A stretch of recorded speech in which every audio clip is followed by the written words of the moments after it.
Hello everyone, I'm Tuco and welcome back to another episode of the Lotr Structure Showcase series, where today we will be taking a look at the Morwaith Faction.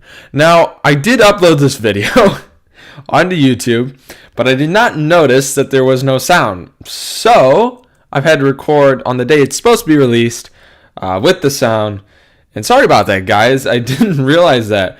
My mic was probably on mute for some bizarre reason. Usually it's just how I like it. But anyway, we'll be taking a look at the Morwaith Faction, and we are in the final stretch of this series with the last remaining factions. And to give you a rundown on Morwaith, they are allied with near Harad, allies with Mordor as well, but enemies with the Tarthrim, I do believe, or Tardrim, something like that, faction further south that we'll get next time. But they are no longer, we are out of the near Harad factions, or sub-factions, finally. So many of them. But this here, we'll start with this structure here. This is their village hut. Very simple build, made with some wonderful looking straw roofing, with a hole in the very center to let the hot air rise out, because they do live in the savannas in the middle of Harad. And we also have the Morwaith blocks, or bricks, I suppose, which look very cool, very wonderful indeed. Definitely you can see the individual blocks in that one block. A very red-looking build for sure, with the acacia wood. It's kind of an orange, but kind of red too. Anyway, so if we come in here, very simple. 2 straw beds and, of course, a chest. Build some pretty good stuff. Ooh, lion. That's pretty cool. We also have their crafting bench right here. And, of course, the straw or thatch floor, which is very nice. Now, there are some details in this build. Not a whole lot. You do have the fence posts giving some structure here, which is very nice. Of course, the fellow here who owns it. And some nice-looking windows. Very small, but very plain. But again, they aren't exactly the richest faction. However, they do possess some nice gold. Now, this guy here is the chieftain, who you can hire warriors from and whatnot if you have enough alignment. And this here is the chieftain house. So, again, similar design with the red and the orange, along with the straw or thatch roof.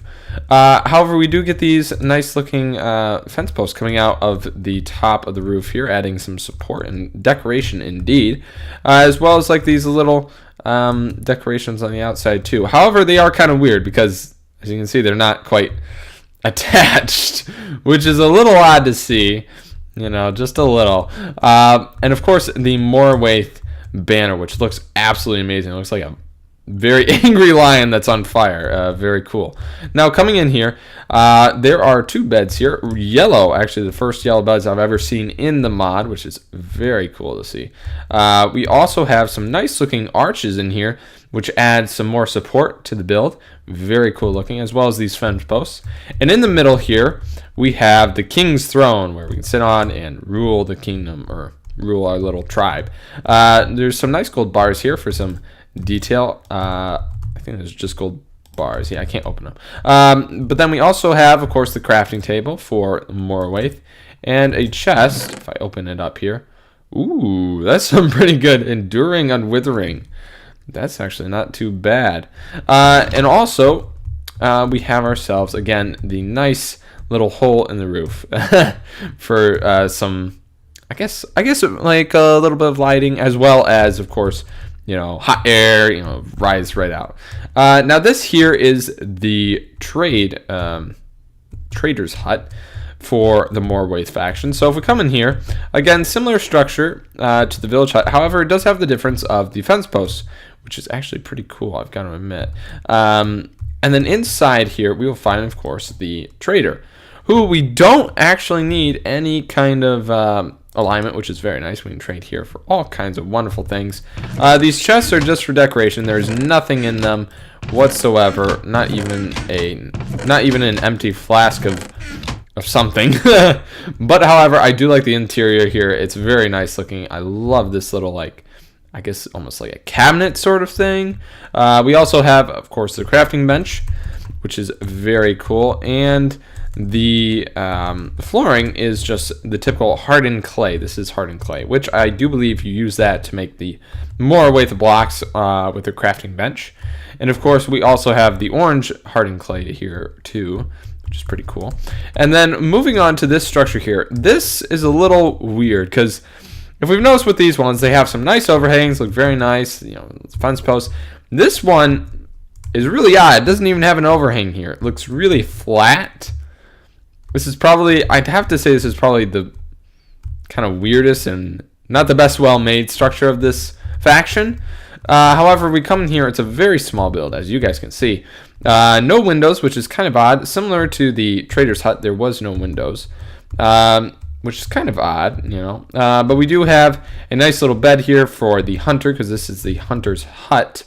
And, of course, a lasting Morwaith Spear. Wow, that's pretty good. We also have like a little basket chest here.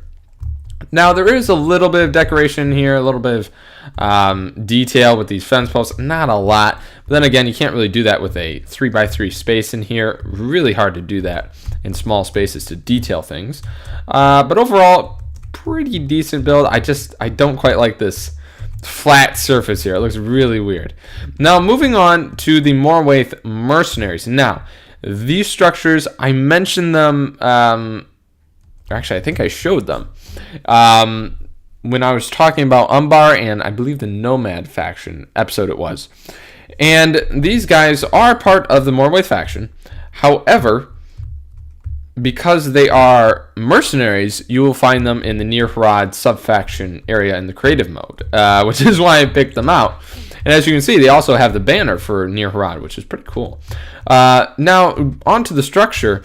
These tents, you guys have seen tons of tents in this series. Gunbag, Mordor, Isengard, a whole lot of, factions with tents. And these ones, what makes them different is, of course, the patterning. It looks very cool, the stripes. But also this little block here, which honestly looks really cool because you have the fence post coming through here, and then you have like a little sag in the middle, which is honestly really cool to see. Now, you have the individual little... I guess tent here that you have, of course with the chest inside filled with some nice things. Oh, we got some slimes. I still have not reverted out of normal mode to peaceful mode. Anyway, so we do have this here, the camp, the Morwaith camp, which is quite similar to all the other Evil Faction camps. However, the one major difference is this right here. There is, in fact, a table, or I think it's called Table of Command. Or no, I forget what it's called. Something of command. But you use this to basically control your armies and all that kind of stuff. But it's really weird because, usually you have the faction crafting bench in the middle. But this time you have this command table, which is really, really odd. And this guy here is the Morwaith Mercenary, who you do not need any alignment to hire these guys because they're mercenaries. So they'll just go for money, which is pretty cool. So if you don't have any alignment and you find yourself all the way in far Harad, the middle of it, you look at these guys and they'll give you mercenaries, which is pretty cool. Oh, and there's also a banner here. That's pretty cool for Morwaith, along with the Near Harad ones. That's pretty cool. Well, anyway, guys, also, I forgot to mention these guys here. You also have some training dummies, which is unique to these guys' camps, which is pretty cool. As well as, of course, the usual farm plot for the soldiers to feed themselves. Now, I know this has been a short episode, but then again, there wasn't a whole lot to look at because recently we've been looking at some massive factions with literally dozens upon dozens of structures, which is crazy. And this one obviously does not have dozens upon dozens. It maybe has, I believe it has 6. Yeah, 6 structures. Not a whole lot, but then again, they are. I forget when Mevins introduced this faction, but these are their structures found in the savannas in Harad, like the middle areas. And that'll do it for this episode, guys, of the LTR Structure Showcase. As always, I'm Tuco. God bless. I'll see you guys next time.